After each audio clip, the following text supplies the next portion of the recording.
Olá, alunos! Sou a professora Marcela. Estamos aqui dando continuidade à disciplina de gestão ambiental. Bem, nós falamos um pouquinho aqui do Código Florestal Brasileiro, né? E estamos dando alguns exemplos aqui, confrontando as questões da atualidade. Bem, hoje nós vamos falar sobre o Cadastro Ambiental Rural, tá?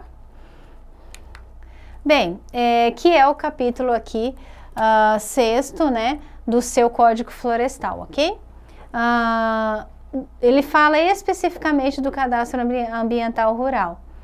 Artigo 29. É criado o Cadastro Ambiental Rural, o CAR, no âmbito do Sistema Nacional de Informação sobre o Meio Ambiente, Registro Público Eletrônico, de âmbito nacional. Então, o que acontece? Quando fala assim, Registro Público Eletrônico, é que ele fica lá para todo mundo acessar. E você também pode pedir essa licença eletronicamente, acredito que seja isso também.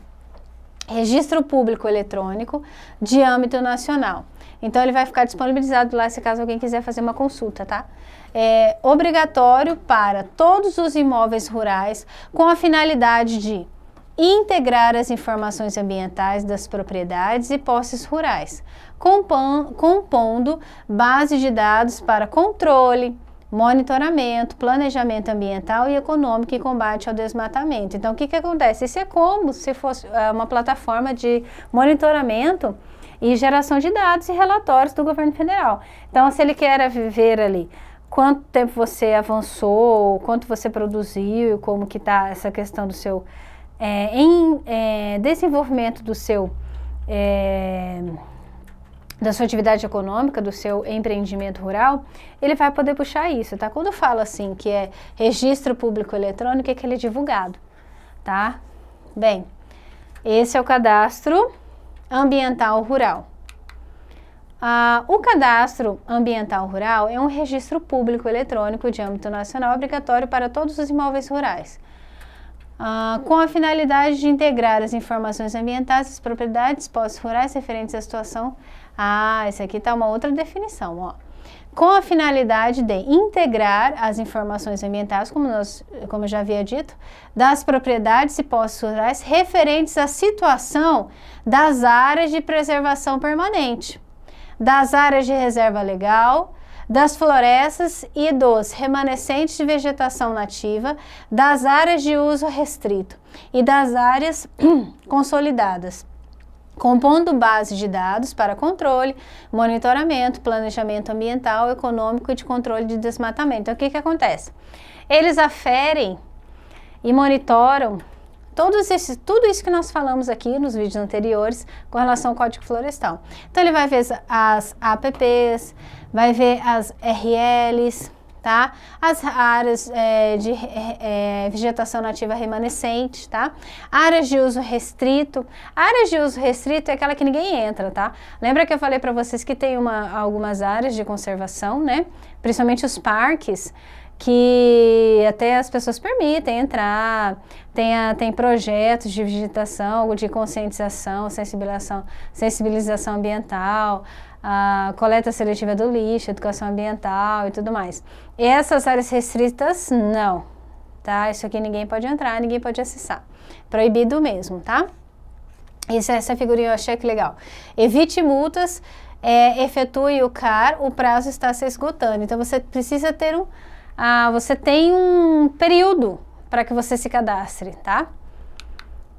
Bem, a inscrição é o primeiro passo para a obtenção de regularidade ambiental do imóvel e contempla o que ele precisa, né? O que vai a informação, né? Nesse cadastro, né? Dados do proprietário, possuidor rural responsável direto pelo imóvel rural, tá? Dados sobre os documentos de comprovação de propriedade ou posse, e informações georreferenciadas do perímetro do imóvel, geralmente é uma imagem de satélite, tá? Para ver esse georreferenciamento do perímetro do imóvel.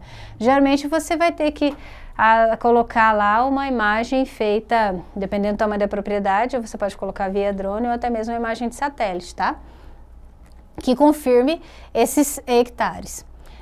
Das áreas de interesse social e das áreas de utilidade pública, com a informação da localização dos remanescentes da vegetação nativa, quanto que sobrou, qual que é a porção de área da região nativa, da área nativa aqui, das áreas de preservação permanente, das áreas de uso restrito, das áreas consolidadas de reservas legais, tá?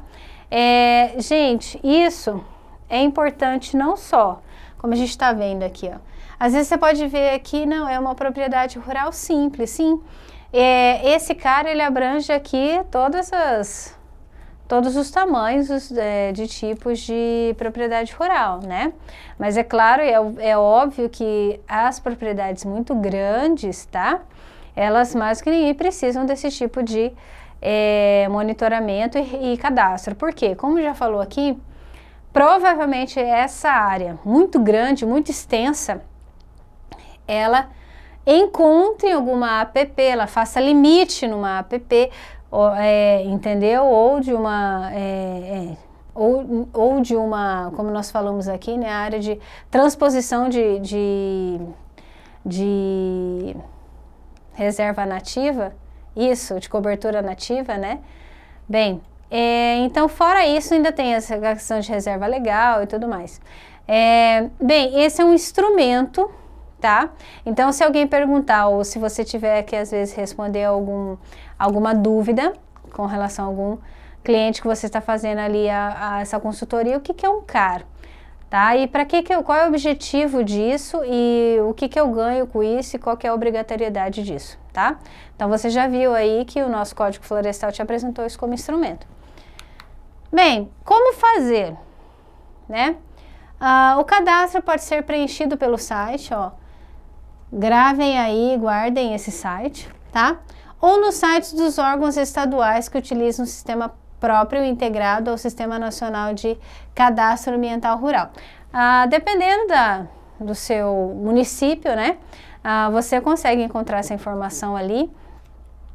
Se não for nesse site, você consegue achar aí talvez um atalho dentro do site de algum dos órgãos responsáveis, principalmente do meio ambiente do seu estado. Tá ok?